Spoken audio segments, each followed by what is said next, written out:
예수님. 네, 오늘은 연중제 27주간 금요일입니다. 복음 묵상 함께 하도록 하시겠습니다. 성부와 성자와 성령의 이름으로 아멘. 네, 오늘 복음 내용은 예수님께서 이제 마귀들을 쫓아내시죠. 마귀들을 쫓아내시는데 이 마귀들을 쫓아내시고 좋은 일을 하시는데도 이제 바리사의 율법학자들 이 사람들은 예수님께 따지죠. 당신은 하느님의 힘으로 쫓아내는 것이 아니라 마귀 우두머리이기 때문에 마귀 우두머리의 힘으로 쫓아내는 거다. 이렇게 말들을 하니까 예수님께서 이 멍청한 사람들아, 한 나라도 서로 갈라져서 싸우면 망하게 되어 있고 한데 어떻게 마귀들이 또 서로 쫓아내고 분열이 된다고 하냐. 마귀들도 이제 집도 갈라지면 무너지듯이 마귀들도 서로 갈라지면 무너진다.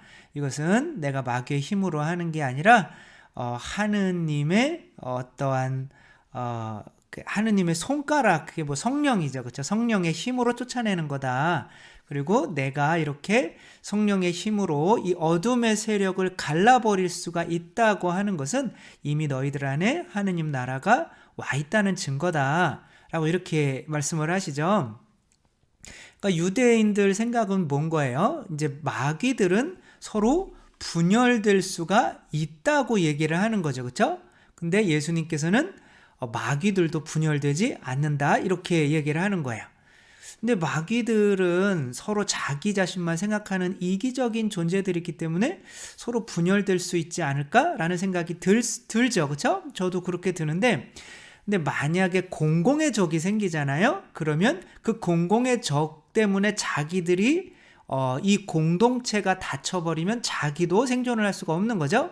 그래서 자기 생존을 위해서 마귀들은 그 공동체와 함께 싸우는 거지, 이제 한가해지잖아요. 싸울 사람이 없어요. 그럼 지들끼리 또 싸워서 갈라지게 될 수밖에 없는 거죠.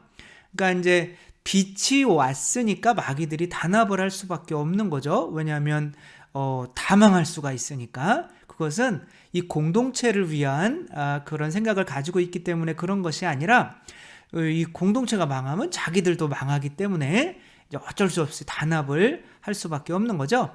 당연히 하느님 나라의 공동체는 단합을 할 수밖에 없죠. 왜? 그 공동체를 이루는 그 힘의 기초가 바로 성령이시고 사랑이시기 때문에 그 공동체가 서로 사랑하니까 좋은 가족, 좋은 공동체가 될 수밖에 없는 거죠. 그러니까 유대인들은 어떻게 보면 하나의 단체에서도 이렇게 서로 상황에 따라서는 갈라질 수 있다라고 생각하는 약간은 공동체 의식이 없는 자기 개인주의적인 사람들이라고 볼 수가 있는 거죠. 근데 이제 우리나라의 어떤 이 시스템, 교육 시스템은 예수님의 이 공동체 의식을 따라가고 있을까요? 아니면 이 바리사 율법학자들의 개인주의적인 이런 것들을 따라가고 있을까요?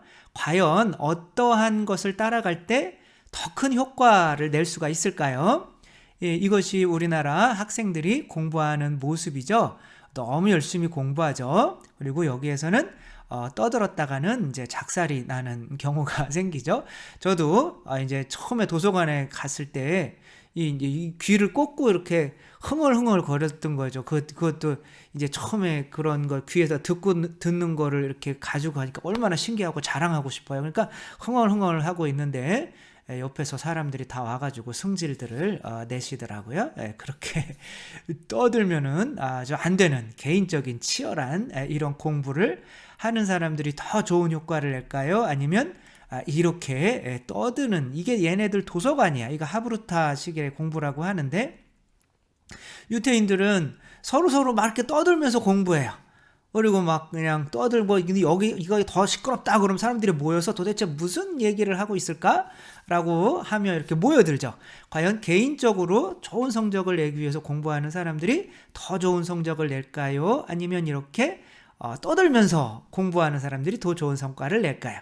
EBS에서 이런 실험을 해봤어요. 그래서 이제 사람들을 데려다 놓고 서로 개인적으로 공부를 하게 하고 또 하나의 그룹을 만들어서 토론식으로 공부를 하기로 하고 이렇게 했는데 어떠한 것이 더 좋은 성과를 냈냐면 당연히 이게 더 좋은 성과를 냈죠. 왜냐하면 내가 이 얘기하다 보면 내가 모르는 걸 알아요. 이거를 이제 뭐라고 그러냐면 메타인지라고 하거든요. 그러니까 자기 자신을 아는 게 메타인지인 거예요. 근데 혼자 공부하다가 보면 내가 이것을 안다고 착각을 해요. 저도 고등학교 때 전교 1등, 뭐 전국에서 5등 안에 드는 친구가 있었거든요. 그 친구는 자꾸 제 노트를 빌려달라고 그러는 거예요. 자기가 더 잘 썼을 텐데. 근데 이 친구는 연필로 쓰고 다 지워버려요, 이거를. 그 다음에 자기가 들었던 것을 다시 자기가 시험을 보는 거예요. 그래야 내가 모르는 게 뭔 줄 알거든요. 그러면서 제가 또 필기를 잘했나 봐요. 그러니까 제 거를 보면서 이제 제대로 썼나 안 썼나를 맞춰보는 거죠. 이런 식으로 이렇게 내가 다른 사람들과 공동체적으로 이야기를 하다 보면 나의 부족한 점을 알게 되고 나를 채울 수가 있고 또 다른 사람들이 생각하고 있는 것을 받아들일 수가 있으니까 훨씬 폭넓은 공부를 할 수가 있게 되는 거고 효과도 클 수밖에 없는 거죠. 그러니까 우리나라 이렇게 무한 경쟁으로 가는 이런 교육은 이제 지향이 돼야 되는 거죠. 이게 유태인들 이분들만 있는 것이 아니라 우리가 또 잘 알죠. 유태인들이 왜 성과가 좋을까요? 이 사람들이 개인주의라 좋을까요? 아니면은 이 사람들이 공동체 의식이 좋기 때문에 좋을까요? 이 사람들은 공동체 의식이 좋아요. 그래서 이제 이 사람들은 어떻게 하냐면 11조는 반드시 내죠. 그러니까 11조를 낸다는 게 뭐예요? 어디에 유익한 거예요? 내가 속해 있는 이 공동체에 유익한 거죠. 그렇죠? 그러니까 이 공동체를 유익하게 할 수 있어야 나도 살아남는다는 생각이 강한 거죠. 그래서 만약에 자녀들을 교육할 때 10만 원을 준다. 그럼 어떻게 교육을 하냐면 일단은 10,000원을 주는 거예요. 어렸을 때. 그 다음에 그러면 10,000원 중에 1,000원은 내가 속한 공동체에 내고 이제 종교적인 거죠. 11조 내는 거죠. 그리고 1,000원은 또 우리가 속한 공동체가 잘 될 수 있도록 또 불쌍한 사람들을 돕는 것에 사회에 환원하는 것에 이렇게 쓰게 교육을 해요. 그리고 이거를 잘한다 그러면 몇 년 지나면 이제 10만 원을 주면서 이제 10,000원은 또 그렇게 11조를 내게 하고 10,000원은 또 사회에 환원하게 만드는 거죠. 그러니까 이런 사람들이 세상에서 창의적인 역할을 할 수 있는 것은 이렇게 공동체 의식이 강하기 때문에 창의적인 역할을 할 수가 있는 거죠. 왜냐하면 나만을 위한 이기적인 사람들은 속안이 이렇게 좁아져요. 그러니까 나만 이기려고 막 하고 있는데 다른 사람을 행복하게 해주고 이 공동체를 유지하게 하려면 더 생각의 폭이 넓어져야 할 수밖에 없는 거죠. 그러니까 창의력이 이제 발달을 할 수밖에 없는 거죠. 그래서 노벨상 30%, 미국에서 잘 사는 사람들 30%, 큰 성공을 한 사람들 30%. 이 사람들 IQ가, 유대인들 IQ가 95예요. 우리나라는 106. 우리나라가 제일 높아요. 근데 우리나라는 안 돼요. 왜? 뭐가 없으니까. 공동체 의식이 없으니까. 그러니까 물론 우리나라도 머리가 좋아서 잘하는 사람들은 잘하지만 공동체 의식이 우리나라 근데 있어요. 공동체 의식이. 우리 단일 민족이라는 게 있고 한민족이라는 게 있고 또 단군의 후손이라는 게 있고 또 이웃 공동체를 또 서로 도와야 되는 마음도 있어요. 그죠? 홍익인간이라는 이런 좋은 것도 있어서 아마 우리나라가 그런 면에서는 유태인들이랑 비슷하게, 물론 유태인만큼은 아니지만 유태인들은 인구가 우리나라 4분의 1, 5분의 1밖에 안 돼요. 근데 전 세계에 있는 돈의 한 20, 30%를 다 가지고 있어요, 이 사람들이. 그러니까 이 사람들이 성공하는 만큼 우리도 할 수가 있단 말이에요. 어떤 게 이루어지면 공동체 의식이 되면. 그러니까 예수님께서 무슨 말씀을 하시냐면 내 편에 서지 않는 자는 나를 반대하는 자고 나와 함께 모아들이지 않는 자는 흩어버리는 자다. 지금 코로나 사태로 성당에 나오는 사람들이 한 전에 나오던 사람들의 20%, 30%밖에 안 나와요. 그리고 이제 또 안 나오는 사람들은 이게 신앙생활인가? 그리고 이 코로나가 끝나도 안 나올 가능성이 많아요. 그런데 우리 믿음이라고 하는 것이 개인적으로 그렇게 성장하는 것이 아니라 뭐로 성장하는 거예요? 공동체와 함께 성장하는 거거든요. 그러니까 공동체 자체가 믿음을 전수하는 기관인 거예요. 그러니까 공동체가 살아야 거기서 흘러나오는 믿음을 내가 먹어서 나도 살 수 있다고 생각해야지 개인적으로 신앙생활을 한다고 하면 절대 불가능한 거예요. 근데 그 우리나라 사람들 이렇게 상상 안에는 혼자도 신앙생활 해도 되네, 텔레비 보면서 해도 되네, 이런 생각 가지고 있으면 이제 교회가 망하게 되면 거기 교회를 통해서 흘러나오려고 하는 믿음을 먹지 못하기 때문에 나도 약해지는 거죠. 그래서 유태인들은 뭐라고 생각하냐면 개인적인 성장은 공동체 성장과 같다는 거예요. 유태인들이 이 여자들도 다 군대 가죠. 유태인들이 1948년인가요? 7년인가? 거의 얘네 나라를 설립했더니 어떻게 돼요? 그 주위에 있는 이슬람을 믿는 아랍 사람들이 전쟁을 일으키죠. 그러니까 유태인들은 몇 명 안 돼요. 다 합쳐도 400만 밖에 안 되는데 그 주위에 있는 사람들은 뭐 4억, 5억이 되는 거예요. 근데 400만이 이길까요? 100분의 그거보다 100배로 큰 나라들이 이길까요? 항상 이스라엘 사람들이 이겨요. 왜 그러냐면 이스라엘 사람들은 자기의 공동체가 멸망하면 어떻게 되는 거예요? 자기들이 가지고 있는 이 믿음도 사라진다고 하는 거예요. 왜? 근데 사람이 성장하는데 뭐가 있어야 돼요? 믿음이 있어야 되는 거죠. 그러니까 믿음만큼 성장하는 거죠. 유태인들이 성공할 수 있었던 것은 자기들이 하느님으로부터 선택받은 민족이라는 이 믿음이 있기 때문에 그런 거죠. 믿음만큼 성장하는 거죠. 나는 바보야. 너는 공부하지 않으면 굶어 죽어 라고 하면 나는 그 정도밖에 존재가 안 되는구나 라고 하면 그거밖에 안 크는 거죠. 그러니까 물고기, 코이라는 물고기로 이제 제가 설명을 많이 드리는데 그것이 이제 조그만 어항에 있을 때는 손가락만큼 자라고 이제 조금 개울에 풀어놓으면 이제 팔뚝만큼 자라고 강에다 풀어놓으면 사람 크기만큼 자라는 거란 말이에요.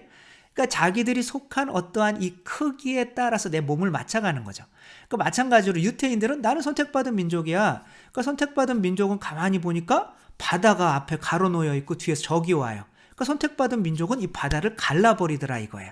그러니까 얘네들이 이게 믿음인 거죠. 이게 창의력인 거죠. 근데 우리나라 사람들은 뒤에서 적이 오고 앞에 이게 있으면 머리가 좋으니까 빨리 나무 잘라서 뗏목을 만든단 말이에요. 근데 그 차이가 어마어마한 거죠.